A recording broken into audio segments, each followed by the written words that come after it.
Students, क्या आप SSC, railway या बैंकिंग की परीक्षाओं में मैथ का प्रश्न बनाते बनाते अटक जाते हैं, या आप ये समझ नहीं पाते हैं परीक्षाओं में बैठने के बाद कि इस प्रश्नों को कैसे सिंपल तरीके से हल कर सकें?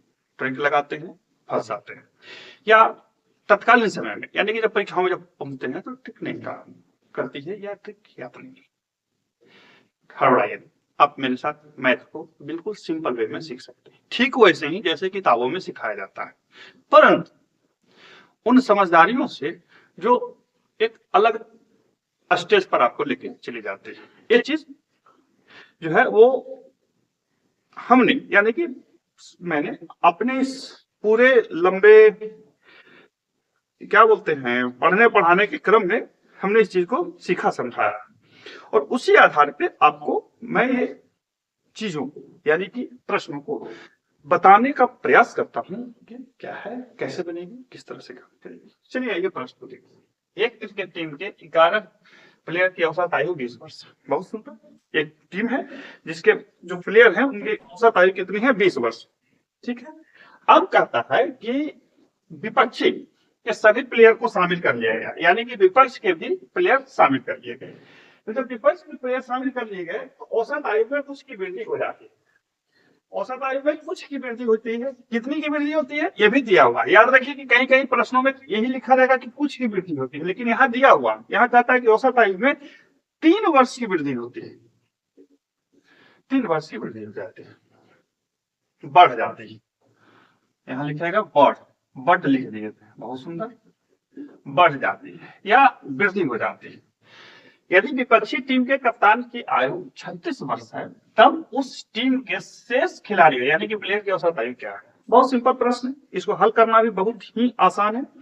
कुछ नहीं करना है, सबसे पहले क्या कीजिए, 11 खिलाड़ी का कुल आयु निकाल दीजिए। कितना? 220। 22 खिलाड़ी का कुल आयु निकाल दीजिए, कितना है?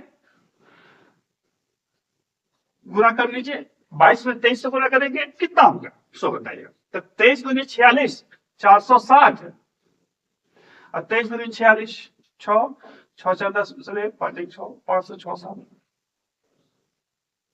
ये होगा ना। 22 में 23 से गुणा करेंगे तो 23 दूनी 46 मेरा 460, 23 देंगे 230, 23 देंगे 230, हम ऐसे ही कर देंगे, बाकी आप लोग समझ लीजिए। तो टोटल कितना हो गया? 33 का कुल आयु कितना हो गया? 6 2 5 2 7।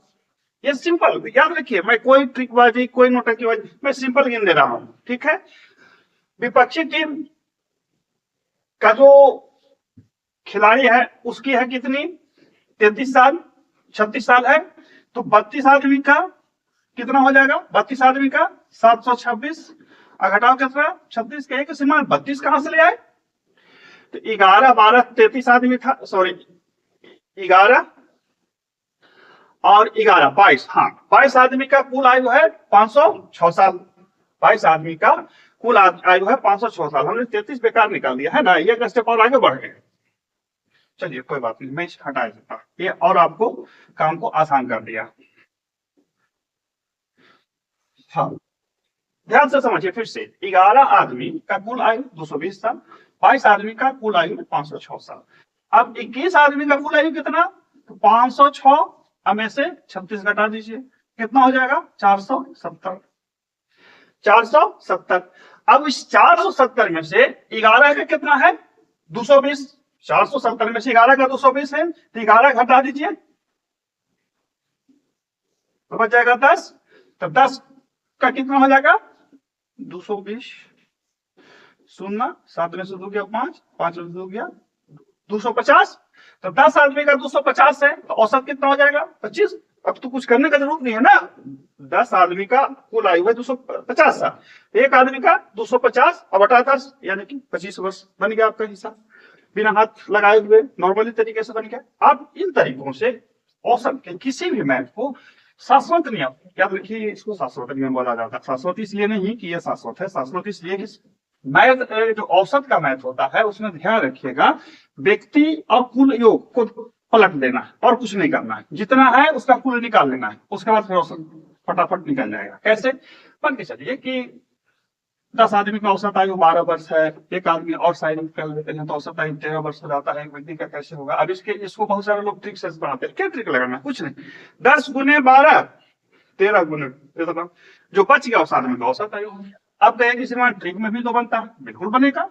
ये तभी काम करेगी जब आप परफेक्टली मैथ को जानते हैं। पता लगा मैथ आप जानते ही नहीं है, आप ट्रिक लगा रहे तो नहीं बनेगा इससे। चलिए अगला प्रश्न है वो चक्रवृद्धि ब्याज का। 18,000 रुपए की राशि दर से 2 वर्ष में उपचित सीआई ब्याज की राशि 792 रुपया है, प्रतिशत दर की ब्याज की। देखिए 18,000 रुपया अधिक, इसको भी मैं सिंपल ही बताऊंगा। सिंपल मतलब बिना कोई ट्रिक लगाए। अब कहिए कि श्रीमान इतना परीक्षा बनेगा, जरूर बनेगा, आता है तो बनेगा, नहीं आता क्यों बनेगा? देखिए 18,000 रुपये की राशि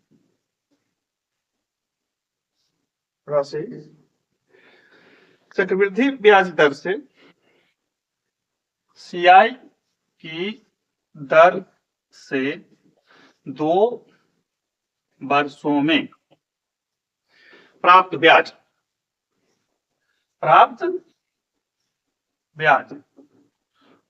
कितना है? 7920 है, 7920 रुपया है। दर क्या है? दर क्या है? सिंपल सा प्रश्न है कि दर पूछ रहा है तो हम क्या करेंगे? कुछ नहीं। देखिए ए बराबर सूत्र होता है P into 1 plus R by 100 power T। अब कहूंगा कि देखिए सूत्र की कोई जरूरत नहीं है, बिना सूत्र का मैं बता रहा हूं। तो भाई हम क्यों कर पाए बिना सूत्र का? सूत्र से बताएंगे हमेशा याद रहेगा, कोई दिक्कत नहीं है। चलिए देखिए इन दोनों को जोड़ दीजिए। अमाउंट क्या होगा? मूलधन और ब्याज को जोड़ देंगे तो क्या हो जाएगा? अमाउंट हो जाएगा। तो कितना हो जाएगा? 25920 बराबर 18,000 into 1 plus R by 100 power कितना? T। इसको नीचे ले आइए, 25920 बटा कितना? 18,000 इसका 1 प्लस R बाई 100 पावर कितना? 2 लिख सकते हैं। अब इसको काटिएगा तो क्या आएगा पता है? 1296 बटा 900। अब कहेंगे श्रीमान कैसे 900 आ जाएगा? तो भैया 9 दूनी 18, 6 दूनी 12, 9 छले 25 कट गया। याद रखिएगा कि जब भी इस तरह का कटेगा, अब यहाँ पे मैं शॉर्ट आपको बताता हूँ, जब भी इस तरह का कटेगा तो यदि यहाँ 2 है तो वर्ग के रूप में आएगा, यदि यहाँ 3 है तो आपको घन के रूप में ले आना है, इतना ध्यान रखना। बराबर 1 प्लस R बाई 100 पावर कितना? 2। कुछ नहीं, ये कितना हो जाएगा? ऊपर वाला 36 और नीचे वाला कितना? 30। अब यहां से आप शॉर्ट कर लीजिए, 36 बटा 30 का वर्ग equal to 1 plus R by 100 का पावर 2 से 2 चला गया, 36 बच गया, 36 में से 1 गया, 6 बटा 30 बराबर R बटा 100, 6 से 5 बार में, 5 से 20 बार में 20% हमारा। कोई दिक्कत नहीं है। यदि आपको एक प्रोसेस आती है तो जिसको प्रोसेस आता हो यही तो मैथ को बना लेगा, आगे जाने का उसको जरूरत नहीं है, क्योंकि हमको तो बोर्ड को बताना है पूरा ना, पूरा लिख दिए। लेकिन जिन्हें आती है, जिन्होंने प्रैक्टिस कर रखी है, उनके लिए ये बिल्कुल सिंपल है। एक चीज आप ध्यान रखिएगा कि यदि आपको जो हम शॉर्ट ट्रिक्स, बहुत छोटे छोटे ट्रिक्स सीखते हैं, वो तभी आप पर काम करेगा जब आप मैथ को पूरी तरह से जानते हैं या मैथ के नेचर को पूरी तरह से जानते हैं। बहुत ऐसा भी होता है कि बच्चे फंस जाते हैं जाकर के वहां पे जहाँ पे मतलब अलग अलग चीजों को ले आता है। अब ले आएगा, फंस जाइएगा, परीक्षा में गड़बड़ हो जाएगा। मैथ जो है ना जी पूरा नंबर देता है, इसलिए मैथ पर खूब ध्यान देना चाहिए। पूरा नंबर देता है मतलब उसमें कोई कंफ्यूजन नामक चीज नहीं होता। 2 प्रश्न हो गया, अब है तीसरा प्रश्न। 5 में से आज तीसरा प्रश्न हम पढ़ेंगे। तीसरा प्रश्न क्या है? तीसरा प्रश्न जो है बहुत सुंदर है। बहुत सुंदर इसलिए है कि आपको ये देखना है कि इस तरह के जब प्रश्न पहुंचते हैं वो बहुत अलग अलग तरीकों से आते हैं। कहता है कि एक वर्ग मतलब स्क्वायर, यदि ध्यान दीजिए कि ये जो बताऊंगा ये सब पे काम करेगा, वर्ग ही नहीं सब पे काम करेगा। यदि एक वर्ग के भुजा को 20% से बढ़ा दिया जाए तब क्षेत्रफल में कितना वृद्धि होगा। आपको कहेंगे सर मान तो आसान है ना, 40%, बी 44%, सी 46%, डी 25%। अब कहेंगे श्रीमान ये तो हम जानते हैं, इलेक्ट्रिक आप सीखे होंगे, x plus y plus x y बटा 100, यही सीखे हैं ना। 20 प्लस 20 प्लस 20 गुने 20 बटा 100, 40 प्लस 4 इसका 44 सीखे हैं, जानते हैं। लेकिन नहीं, अब इससे भी एक शॉर्ट मेथड बताता हूं, लेकिन वो मेथड शॉर्ट नहीं है, प्रश्न मैथ वैसे ही बनता है, बस हमने उसको कंसेप्ट को विस्तृत करते हुए लिखावट को छोटा कर दिया। अब देखिए 120, तो देखिए वर्ग का क्षेत्रफल क्या होता है, भुजा स्क्वायर।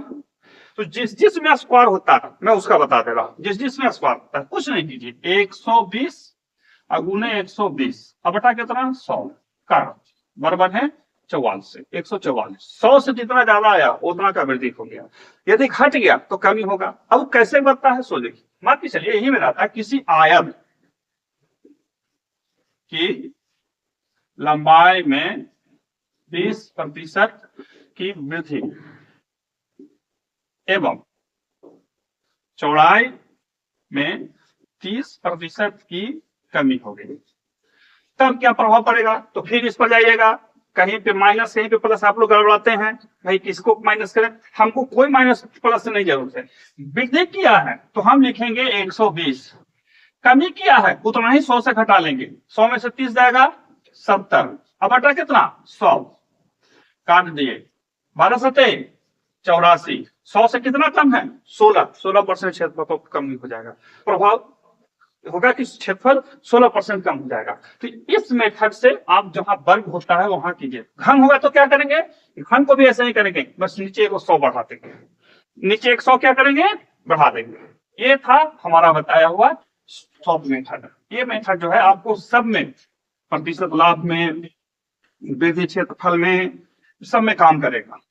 ऐसा इसलिए होता है कि क्या नहीं बताएंगे, मेरे परसेंटेज वाला सेक्शन में जाके देखियो कैसे होता है, ठीक है। अब सब एक ही जगह बताएंगे।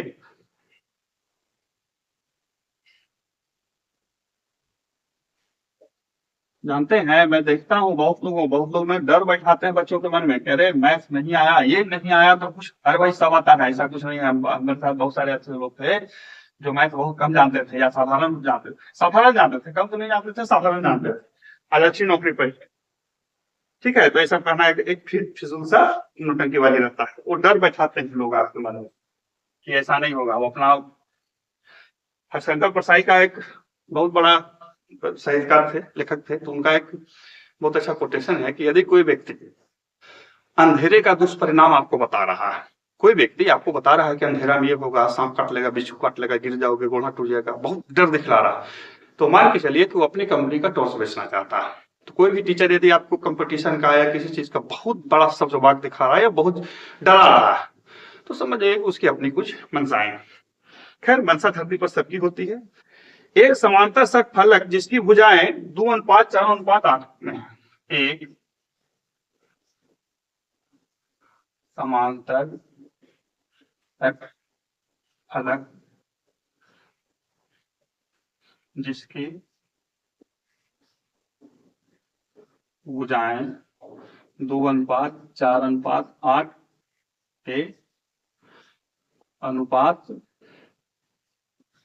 में है, ठीक है। का आयतन घन के आयतन के बराबर है, ठीक है। उनके पृष्ठ क्षेत्रफल का अनुपात क्या होगा? उनके, देखिए इस तरह के प्रश्न को कैसे शॉर्ट में बनाएंगे, उनके पृष्ठ क्षेत्रफल का अनुपात क्या होगा। अब तो शॉर्ट कैसे बनाएंगे? तो बहुत लोग शॉर्ट बनाएंगे, तो जब शॉर्ट बनाएंगे तो फिर अलग दिमाग लगाना पड़ेगा। भैया हम भाई अलग दिमाग लगाएं, मेरे पास जितना दिमाग है उतना ही से बनाएंगे। देखिए इसको आप इकाई में मान लीजिए, ऑप्शन नहीं दिए, ऑप्शन दे देते हैं, ऑप्शन दे देता हूं। 4:3, 4:3 बी, 3:4 सी, 7:6 डी, 6:7 ये ऑप्शन है। अब देखिए इसको क्या है, एक तरफ लिखिए सर्गफलक बराबर घन, घन का कुछ नहीं दिया, सर्गफलक की भुजाओं का अनुपात दिया। अनुपात तोड़ने के लिए तो आपको पता है क्या किया जाता है सो, तो हम वैसे ही करते हैं।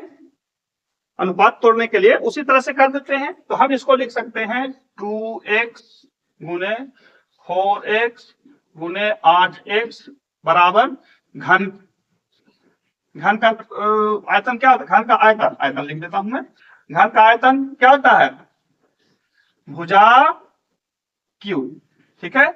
तो 4 दूनी 8, 8 64 x क्यू इजकल टू भुजा क्यू, होगा या नहीं होगा? यानी कि 4 चौके 16, 16 चौके 64, 4x क्यू इजकल टू भुजा क्यू, क्यू से क्यू चल गया, यानी कि घन की भुजा आपको निकल गया 4x, घन की भुजा क्या निकल गई 4x, 4 इकाई इसको मान सकते हैं। अब दोनों के पृष्ठ क्षेत्रफल को निकाल लीजिए। तो सर्गफलक के पृष्ठ क्षेत्रफल का अनुपात क्या होता है पता है, वो होता है 2 into L B plus B H plus L H, यही होता है।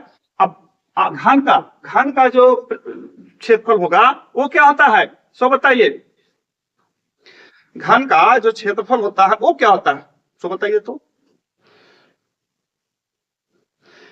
नहीं याद है तो हम लिख देते हैं 6 गुने भुजा स्क्वायर, 6 होता है ना, वर्ग का क्षेत्रफल होता है भुजा स्क्वायर, उसमें 6 गुना रहता है, तो 6 गुना भुजा स्क्वायर, यही सूत्र बैठा दीजिए। 2 इंटू कितना था 2x गुने 4x प्लस 4x गुने 8x प्लस 8x गुने 2x इसका 6 गुने 4x का स्क्वायर। अब इसको गुना कीजिए, 2 इंटू 4 दूनी 8x स्क्वायर प्लस 8 चौके 32x square plus 16x square बराबर 4 चौके 16, 16 छक 96x स्क्वायर, 8 32 8 40, 40 से 16 56, 56 दूनी 112 x square equal to 96 x square, x square से एक्स स्क्वायर चला गया, काट लीजिए 57 56, 16 7 72 से 16 6 96, 7:6 आपका आंसर आ गया। हमने बिल्कुल सूत्रों पर रखकर के इस चीज को हल कर लिया। कहीं कि सिनेमा में परीक्षाओं कैसे बनाएंगे, परीक्षाओं जितना लंबा हो जाएगा कुछ नहीं होगा। जिसको आता है सबसे पहले भुजा निकाल लीजिए, अगर सूत्र पर बिठा लीजिए, गुना कब ना पूछे, हम लिखे तब ना उतना गुना किए हैं। देखिए जब हमने लिखा आपको लिख के बताया तभी इतना टाइम लगा, नहीं लिखना तो क्या टाइम लगेगा, हटा देते हैं हम। और रही बात टाइम लग रही है तो आप टाइम शॉर्ट कीजिए, हम का दिमाग लगाएं। ऐसा इसलिए कह रहा हूं फ्रेंड्स कि हर व्यक्ति को सीखने समझने की जो क्षमता होती है ना वो अलग होती है। जब आप अपनी क्षमता विकसित कर लेंगे परीक्षाओं के लिए तो बहुत अच्छी बात है। आप किसी से विकसित कीजिए, इससे मतलब नहीं, मतलब है कि आप अपनी विकसित कीजिए। जब आप अपनी विकसित करेंगे तो बहुत कॉन्फिडेंस से परीक्षाओं में जाएंगे और सफलता जो है आपके पास में बैठी रहे, बुढ़िया बिलाई की तरह। ठीक है, अगला प्रश्न जो है बहुत सुंदर है। किसी वस्तु को 96 में बेचने पर, किसी वस्तु को 96 रुपया में बेचने पर, 5वां प्रश्न है लास्ट। देखिए कितना सुंदर प्रश्न है।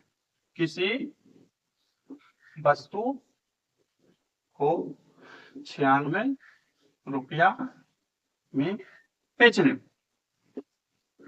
किसी वस्तु को 96 रुपया में बेचने पर, बहुत सुंदर। प्रतिशत लाभ का संख्यात्मक मान, प्रतिशत लाभ का, प्रतिशत लाभ का संख्यात्मक मान संख्यात्मक मान, संख्यात्मक मतलब 4%, 6%, 10% जो होता है संख्यात्मक मान क्रय मूल्य के बराबर, क्रय मूल्य के बराबर है, क्रय मूल्य के बराबर। बहुत सुंदर, कोई बात नहीं है। उसका क्रय मूल्य क्या है? उसका क्रय मूल्य क्या है? देखिए, इसको दीर्घ से हमने बताया है, जो मेरा चैनल पे जो हमने वीडियो अपलोड किया है उसमें हमने दीर्घ से बताया है। 60 रुपया भी, 80 रुपया सी, 90 रुपया डी। अब यहाँ पे ध्यान दीजिए, कभी कभी परीक्षाओं में कुछ एक्स्ट्रा तो करना पड़ता है। अब देखिए, हम यदि ऑप्शन से बनाए तो 80 गुने 80 बटा 100 तो कितना हो जाएगा? 88 64, 80 में 64 जोड़ेंगे तो 96 से ज्यादा हो जाता है। इस तरह से आप देख सकते हैं कि 60 ठीक है, 60 गुने 60 बटा कितना? 100, 66 36, 60 में 36 जोड़ेंगे 96 हो जाएगा। हमारा आंसर बन गया ना ऑप्शन से। लेकिन क्या ये बता दूं? नहीं, ये सही तरीका नहीं है। जब आप बहुत मेहनत करेंगे ना, बहुत मेहनत कर लेंगे तो फिर इन तरीकों से आप खुद बना लेंगे, हमको बताने की जरूरत नहीं है। आप जाएंगे ऑप्शन मार देंगे, एकदम एग्जैक्ट बता रहा हूं। जब आप खूब पढ़ के जाएंगे तो ये सब तरीके आपको खुद मालूम हो जाएगा, हमको बताने की जरूरत नहीं है कि देखिए ऐसे बनाना। हमारा काम होता है, मतलब एक टीचर का काम होता है चीजों को वैसे बनाना जो साफ तरीके से सही, पर समझ रहे, खोज के बताना नहीं।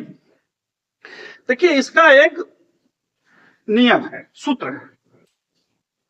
सूत्र क्या कहता है? एक ट्रिक है, क्रय मूल्य या लाभ प्रतिशत, लाभ बराबर कैसे निकालेंगे? सो देखिए, क्रय मूल्य या लाभ प्रतिशत को जो बनाया जाता है वो इस तरह से बनाता है, 10 इंटू x प्लस 25 माइनस 50। ये एक फॉर्मेट है, देखे होंगे बहुत सारे टीचर बताते हैं, मैं किसी एक का नाम क्यों ले लीजिए। 10 इंटू x प्लस 25 घटाओ 50। यहाँ पे x जो है वो 96, 95, 97 जो भी है उसी को बैठा दीजिए, ठीक है। अब आप इस फॉर्मेट पर इसको बैठाइए, 10 इंटू 96 प्लस 25 घटाओ कितना? 50।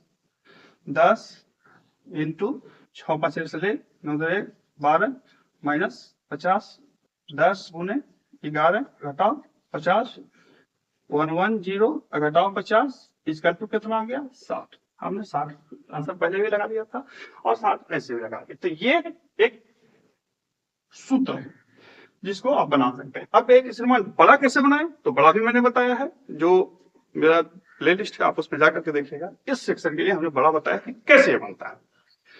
तो ये था आज का हमारा 5 प्रश्न। आपने कितने प्रश्नों को बनाया कमेंट कीजिएगा, और हाँ, मैथ बनाने में कहाँ पर आपको परेशानी होती है जरूर लिखिएगा। फिर मिलते हैं अगले वीडियो में, तब तक के लिए बाय।